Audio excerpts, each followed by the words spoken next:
how much conservative money should I have? Should I have a 60-40 portfolio? Should I invest in all dividend-paying stocks so I can live just on the dividend income going forward? Should I worry about Roth conversions? Because I see a lot of wealthy people. I'm in these friend groups and they're always talking about them, but I know I also have a lot of money I inherited because I'm part of that sperm and egg club. So does that apply? How do I use this money to help support my family, my children, my grandchildren? How do I pass this on most effectively? Do I need a basic trust, or are there more complex things that I need to look out for because of how much money I have and might really have? What tax strategies are most important when I have more than $10 million in my portfolio versus when I have less? How many people do you think have a net worth north of $10 million in the United States? 10 million is a lot, and I think it's a low percentage, but there's a lot of people in America. I'm going to say 25,000. 25,000 is a good guess, but according to Fidelity, you're off by about $100,000 because you can see Fidelity says here in 2023, there were 147,000 individuals that were considered ultra high net worth. Now, what is ultra high net worth? Well, Fidelity says it's someone who has 30 million or more in investable assets. That is a lot more than I would have thought. And today's show, this is a collaboration between myself, James Knoll, Ari Taubli. Ari's the Chief Growth Officer at Root Financial. I'm the Chief Executive Officer at Root Financial. And today we're going to go through a case study that's not too dissimilar from maybe what Fidelity's referencing there, from what we see in a lot of our work at Root, working with clients. Ari, what's the plan for today? What's the case study that we're going to look at today? We're looking at a sample case study of a couple that has north of $10 million as a net worth, and it's going to be a fun one. I do want to say, James, I imagine a lot of people who have just heard this intro are thinking something like this comment here from Ben Virgil 1573, who says, and this is from a previous video, "Thank you, Ari. I don't have anything remotely close to 20 million, but I still got benefit from this video. Congratulations to those who have achieved this, although it is not my goal." So this video is a sample case study of many clients who reach out to Root seeking guidance on what the heck do I do. Now, it's not necessarily, oh my gosh, I'm worried I'm going to run out of money. It's, oh my gosh, what if I don't do as good as I possibly can and I work so hard for this? I want this to actually reflect what I care most about.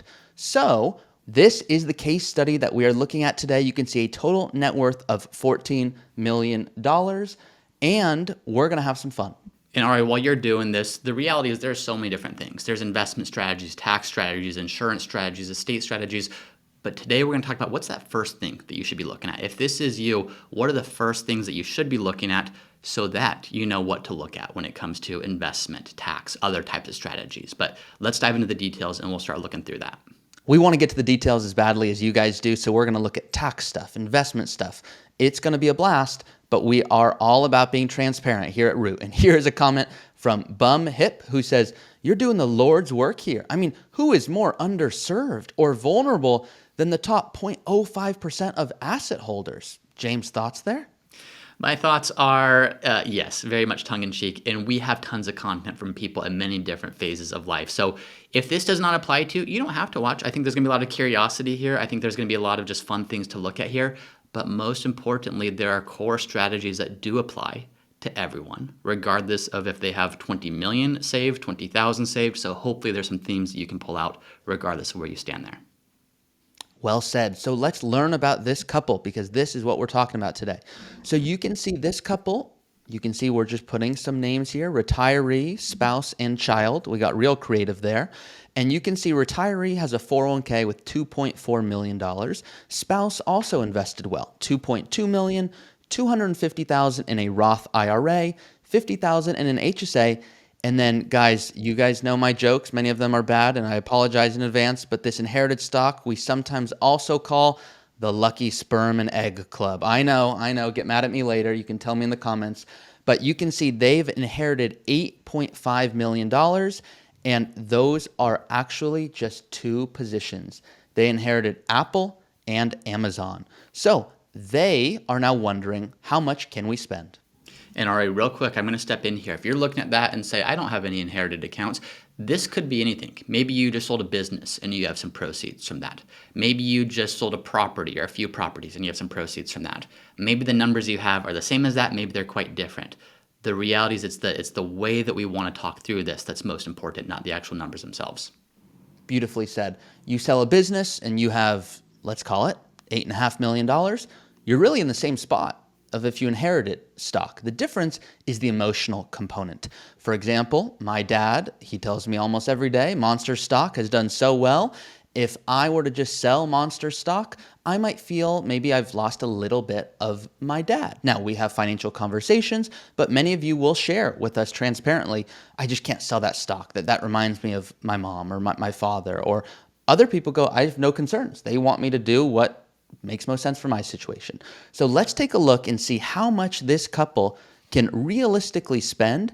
And where we would start with this, if you were a client at Root, is how much money is too much to pass away with? Because right now they're on track for $70 million. Now, many of you might be going, that's not enough for me.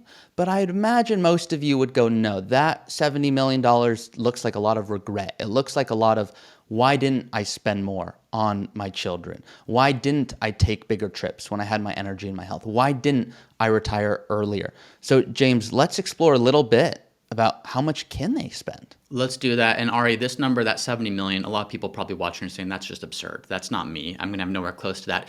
You would be surprised how many people are completely surprised by their own situation, where typically if you're that individual that maybe sold a business and maybe you have this money, you probably weren't living with loads and loads and loads of free cash flow all the way up until the point of that sale. You may have been living within your means, reinvesting back into the business, not having a huge abundance of cash flow while working in the business. But once you sell, now that really opens up a completely different reality for you going forward. Or maybe you did inherit money and you always lived a lower middle class, a middle class lifestyle. Well, now this opens up a completely different lifestyle for you. And it's not all just about spending and how much can you buy and how much can you accumulate. But what it is about is, what does this actually represent to you? What could be possible with this money? Spending, giving, family support, experiences. And I think that's really the question people want to know. And that's why we're going through this right now. $25,000 a month is a lot of money, especially for someone who, as you can see, they saved and invested well. They have about $4.5 million until the inheritance came. And once again, replace inheritance with, selling a business or just some other proceeds. And you can see here, if we were to double this from $25,000 a month to $50,000 a month, guys, that's $600,000 a year after taxes adjusted for inflation. 33 million fewer dollars. That's some number, James. That is a big number. And I think that this is where, the first question always is, I think, am I going to be okay? And so one thing I'd like to talk to clients about is like, what's that okay number? That okay number is probably something a whole lot less than $50,000 per month of spending. But once you know you're going to be okay, and how much do you need to spend to ensure that you're going to be taken care of the rest of your life? Your spouse is going to be taken care of the rest of their life. Now start to think about, how can we be creative with this? How can we be imaginative with this? How can we understand that this position that we're in with this inheritance, with selling a business, with being part of a company whose stock skyrocketed and now you have a significant concentrated stock position there? Don't just look at the numbers, look at what can those numbers do for you. And that's part of the fun here, is imagining what good could you do? What adventure could you create? What purpose could you create with this amount of money?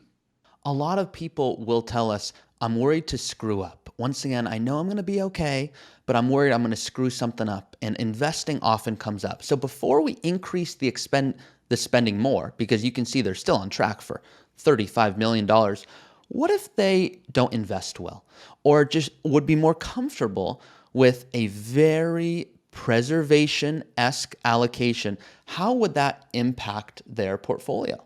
Well, we're going to see right now. So all I did was shift their investment mix to something that we call preservation, which you can see has them now running out of money by age 75.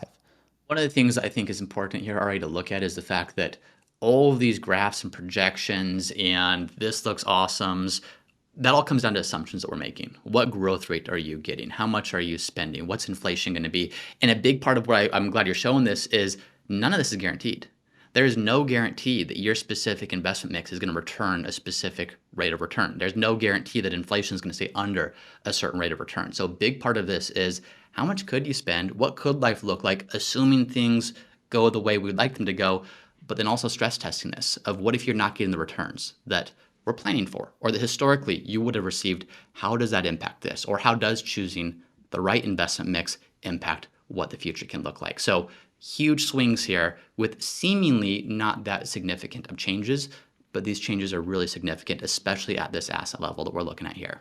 What blows my mind is that you can have millions and millions of dollars. Many of you know I grew up in Malibu, California. James went to Pepperdine in Malibu, California.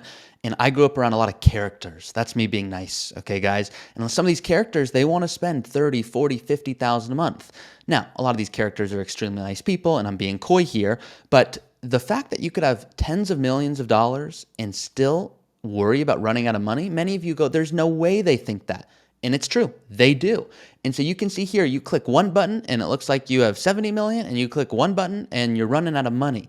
So what we really want to make sure you understand is that you need to plan for your retirement, nobody else's.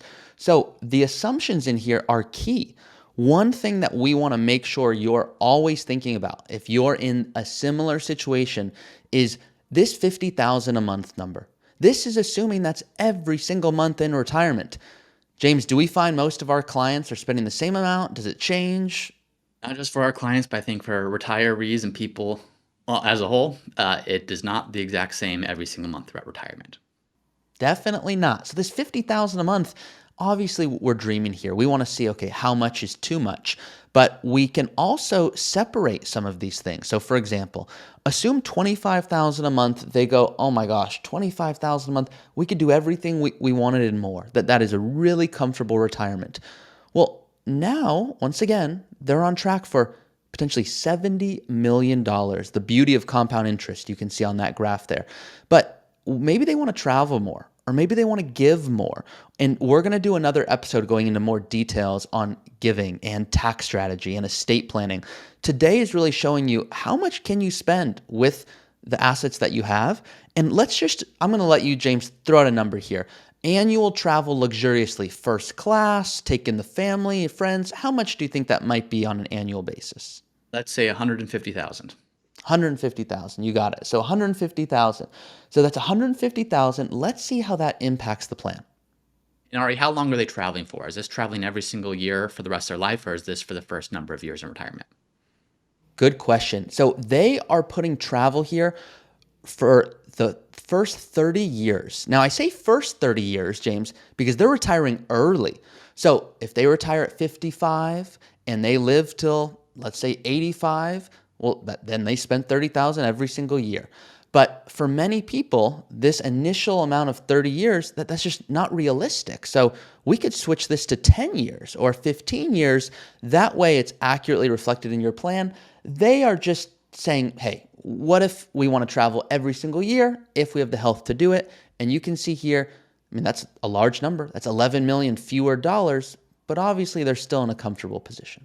And as we look at this, I think the theme here is, for me at least, people are shocked at what, once they've accumulated wealth, once they have it, the amount of compound growth that will continue to take that number to.